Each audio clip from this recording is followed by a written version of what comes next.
നടൻ ഷമ്മി തിലകൻ സിനിമാ അഭിനയം ഉപേക്ഷിച്ചു.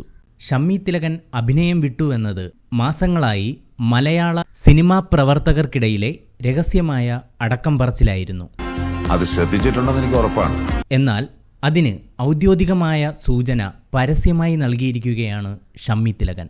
ഫേസ്ബുക്കിൽ വന്ന ഒരു കമന്റിനു നൽകിയ മറുപടിയിലൂടെയാണ് ഷമ്മി ഇക്കാര്യം തുറന്നു പറഞ്ഞത്. 2022 ഡിസംബറിലാണ് പൃഥ്വിരാജ് നായകനാകുന്ന വിലായത്ത് ബുദ്ധയിലെ തൂവള്ള ഭാസ്കരൻ എന്ന കഥാപാത്രത്തെ ഷമ്മി അവതരിപ്പിച്ചു തുടങ്ങിയത്. ഷൂട്ടിംഗ് 3 കൊല്ലത്തിലധികമായി നീണ്ടുപോയി. ഇത്രയും കാലം തൂവള്ള ഭാസ്കരന്റെ പ്രത്യേക ഗെറ്റപ്പ് മാറ്റാതെ നടക്കുകയായിരുന്നു ഷമ്മി. അതുകൊണ്ടുതന്നെ ചിത്രം പാക്കപ്പായതിനു പിന്നാലെ ഷമ്മി തിലകൻ ഫേസ്ബുക്കിൽ ഇങ്ങനെ കുറിച്ചു: 2022 ഡിസംബർ 1 എന്നിൽ ചാർത്തിയ തൂവള്ള ഭാസ്കരന്റെ ചമയമഴിക്കാൻ ഒടുവിൽ തീരുമാനമായി. സന്തോഷം, ആശ്വാസം, സമാധാനം. ഇന്നു മുതൽ ഞാൻ വെറും ഷമ്മി തിലകൻ. ഇതിനു താഴെ വന്ന ഒരു കമന്റിന് മറുപടി ഇട്ടപ്പോഴാണ് ഒരുപക്ഷെ ഇത് തന്റെ അവസാന ചിത്രമാകുമെന്ന് ഷമ്മി കുറിച്ചത്.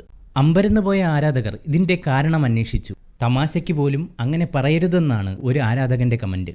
എന്നാൽ കഴിഞ്ഞ കുറേ മാസങ്ങളായി സിനിമാ രംഗത്തെ അടക്കം പറച്ചിലുകളിൽ ഒന്നായിരുന്നു ഷമ്മി തിലകൻ അഭിനയം വിട്ടുവെന്ന വാർത്ത.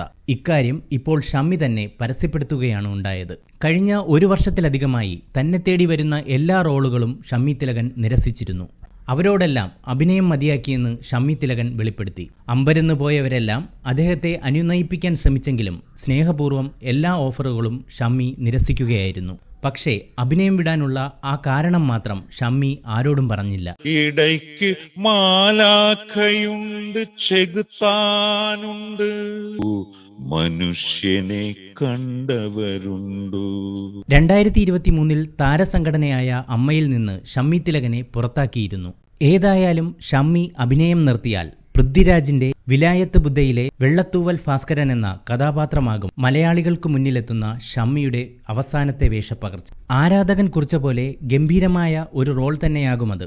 അതുകൊണ്ടുതന്നെയാകും ഷമ്മി തിലകൻ തന്റെ അവസാന കഥാപാത്രമായി വെള്ളത്തൂവൽ ഭാസ്കരനെ തിരഞ്ഞെടുത്തതും.